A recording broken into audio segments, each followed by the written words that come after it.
Facebook ప్రేక్షకులకి, వ్యక్తులకి, శ్రేయవులకి, కాంగ్రెస్ కార్యకర్తలందరికీ నా హృదయపూర్వక నమస్కారం తెలియజేసుకుంటూ ఈరోజు మన తెలంగాణ ముద్దుబిడ్డ, మన ప్రీతమ నాయకులు, మాజీ ప్రధాని పివి నరసింహారావు గారి శత జయంతి ఉత్సవాలు ప్రారంభమైన ఈరోజు 99వ జయంతి అయింది. గాంధీ భవన్లో కాంగ్రెస్ పార్టీ అధ్యక్షులు, పిసిసికి అధ్యక్షులు గౌరవనీయులు ఉత్తమ్ కుమార్ రెడ్డి గారు అక్కడ కార్యక్రమంలో పాల్గొని అక్కడి నుంచి నెక్లెస్ రోడ్డు పివి జ్ఞాన్ భూమి వెళ్ళి అక్కడ ఘనంగా ఆయన చిత్రపటానికి నివాళులర్పించి వచ్చి ఆఫీస్ నుంచి మీ అందరితో మాట్లాడుతున్నాం. ఈరోజు మనం చరిత్రలో లిఖించదగ్గ రోజు. ఒక గొప్ప మేధావి, దార్శనికుడు, ఈ ప్రపంచానికి భారతదేశ గొప్పతనాన్ని తెలియజేసిన వ్యక్తి, బహుభాషా కోవిదుడు, గౌరవనీయులు పాములపర్తి వెంకట నరసింహారావు గారు. మా కరీంనగర్ జిల్లా వాసులు, మన తెలంగాణ ముద్దుబిడ్డ. మా గ్రామానికి కేవలం ఒక 25 గ్రామాలు, మాది కోవిడ మండలం తంగళ్ళపల్లి గ్రామం. మా నాన్న వాళ్ళు, మా తాతలంతా పుట్టిన ఊరు. మా ఊరికి దగ్గర హుస్నాబాద్ దగ్గరలో వంగర గ్రామంలో జన్మించాడు. అంత గొప్ప వ్యక్తి ని తలుచుకోవడం అనేది, సదా స్మరించడం అనేది జీవితంలో ఇదొక మరపురాన్ని రోజుగా చెప్పుకోవచ్చు. 1957లోనే ఆయన మొట్టమొదటి ఎమ్మెల్యేగా అయినాక ఈ దేశంలో అతి సుదీర్ఘకాలం రాజకీయ నాయకులుగా, నిజాయితీగా, ప్రజల అవసరాలను గుర్తించి ప్రజలకి దగ్గరగా ఉండి ఆయన ప్రజా నిర్ణయాలకి అనుకూలంగా పరిపాలన సాగించిన గొప్ప నాయకుడు. ఉమ్మడి ఆంధ్రప్రదేశ్లో ముఖ్యమంత్రిగా చేసి రాష్ట్రంలో వివిధ మంత్రిత్వ శాఖలు నిర్వహించి ముఖ్యమంత్రి హోదాలో మొట్టమొదటిగా భూ సంస్కరణలు ప్రవేశపెట్టి ఆయన సొంత భూమిని ప్రజలకు పంచిన గొప్ప నాయకుడు, ప్రజావాది, నిష్కలంకుడు పివి నరసింహారావు గారు మన దేశంలో పుట్టడం, అది మన తెలంగాణలో పుట్టడం మనం చాలా అదృష్టవంతులం.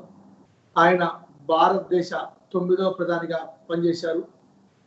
బలహీనమైన ప్రభుత్వాన్ని, అత్యవసర మెజార్టీతో నడుస్తున్న ప్రభుత్వాన్ని సమర్థవంతంగా 5 సంవత్సరాలు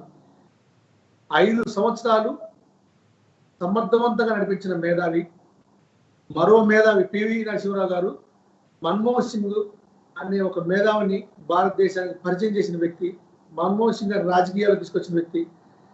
భారతదేశ ఈరోజు ఇలా ఉన్నాము ఆర్థిక సంస్కరణలు అంటే, ఆర్థిక పరిపుష్టిని సాధించామంటే దీనికి పూర్వం అసలు మొదలుపెట్టిన వ్యక్తే పివి నరసింహారావు గారు.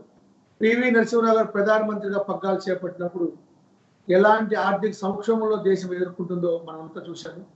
అలాంటి పరిస్థితుల నుంచి ఈరోజు మొత్తం మనం ఇంత మంచి కాలంలో తిరుగుతున్నా ఇలా అన్న ఆర్థిక సరళీకృత విధానాలను ప్రవేశపెట్టి, ఆర్థిక సరళీకృత విధానాలను నిక్కచ్చిగా అమలు చేసి ఆర్థిక ఫలాలను ఈ దేశానికి అందించిన గొప్ప దార్శనికుడు పివి నరసింహారావు గారు. ఆయన సంస్కరణలు చేపట్టిన సంస్కరణలు ఈ రోజు కూడా కొనసాగుతున్న దేశంలో.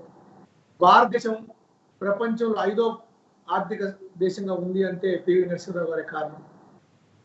పివి నరసింహారావు గారు ఎన్ని ఆరోపణలు వచ్చినప్పటికీ, ఎన్ని జరిగినప్పటికీ చాలా నిదానంగా, ఓపికగా కాలం ఏదైనా పరిష్కరిస్తుందని ప్రగాఢంగా నమ్మిన వ్యక్తి.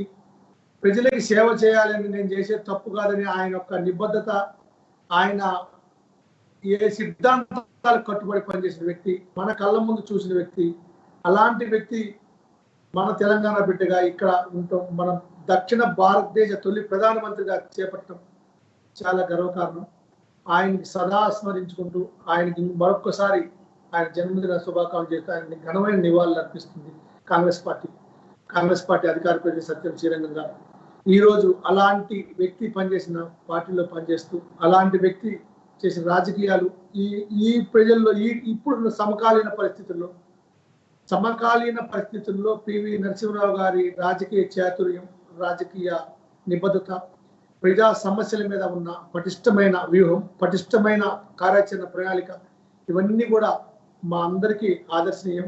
మేమందరం కూడా అంటే ప్రస్తుత సమకాలీన పరిస్థితుల్లో రాజకీయ నాయకులు అందరూ కూడా పివి నరసింహారావు గారిని ఆదర్శంగా తీసుకోవాలి అంటంలో ఎటువంటి సందేహం లేదని చెప్పి తెలియజేస్తున్నాం.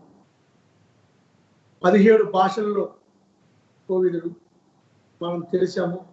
విశ్వనాథ్ సత్యనారాయణ గారు రాసిన 1000 పడగలు తెలుగు నవలని హిందీలో అనువాదం చేశాడు, సహస్ర పన్నని. అలాంటి దానికి ఎన్నో అవార్డులు వచ్చినాయి ఆ నవలకి. అలాంటి గొప్ప వ్యక్తి నేను నా లైవ్లో నా కళ్ళ ముందు చూసా పివి నరసింహారావు గారిని. మన తెలుగు లలిత కళాత్మకంలో సహస్రావధానం నాగపంచరం గారు సహస్రావధానం ప్రధానమంత్రి హోదాలు అక్కడికి వచ్చాడు. అప్పుడు నేను కూడా ఒక రోజు అటెండ్ అయ్యాను. అద్భుతంగా ఆయన అద్భుతంగా అక్కడ కూర్చొని క్వశ్చన్లు వేస్తుంటే మాట్లాడుతుంటే అసలు అదొక మన ముఖ్యమంత్రి గారు మన తెలంగాణ టీవీ మన తెలంగాణ టీవీ అని అంటంలో ఎటువంటి సందేహం లేదు. అన్ని రాజకీయ పార్టీ నాయకులు ఈ సమైక్య ఆంధ్రప్రదేశ్లో ఉన్న ప్రతి నాయకుడు ఈ పరిస్థితిలో ఉన్న నాయకులు అందరూ కూడా పివి నరసింహారావు గారిని ఆదర్శంగా తీసుకోవాలి, పివి నరసింహారావు గారి నిబద్ధతను ఆదర్శంగా తీసుకోవాలని తెలియజేస్తూ ఇలాంటి రోజు ఈ సంవత్సరం మొత్తం ఆయన్ని తలుచుకుందాం. మా శ్రీరంగం ఫౌండేషన్ నుంచి కూడా ఒక పెద్ద కార్యక్రమం పివి నరసింహారావు గారి శత జయంతి ఉత్సవాల సందర్భంగా ఒక గౌరవమైన కార్యక్రమం చేద్దాం అనుకుంటున్నాం. మరొకసారి మీ అందరి ముందుకు వచ్చి పివి నరసింహారావు గారిని నెప్పిది చేసుకుని పివి నరసింహారావు తలుచుకునే అవకాశం వచ్చినందుకు మరొకసారి మీ అందరికీ హృదయపూర్వక కృతజ్ఞతలు నమస్కారం తెలియజేసుకుంటున్నాం. మీ సత్యం చేయండి. Thank you brothers, thank you very much. జై కాంగ్రెస్, జై జై కాంగ్రెస్. పివి నరసింహారావు అమర్ రహే, అమర్ రహే. పివి నరసింహారావు అమర్ రహే. Thank you.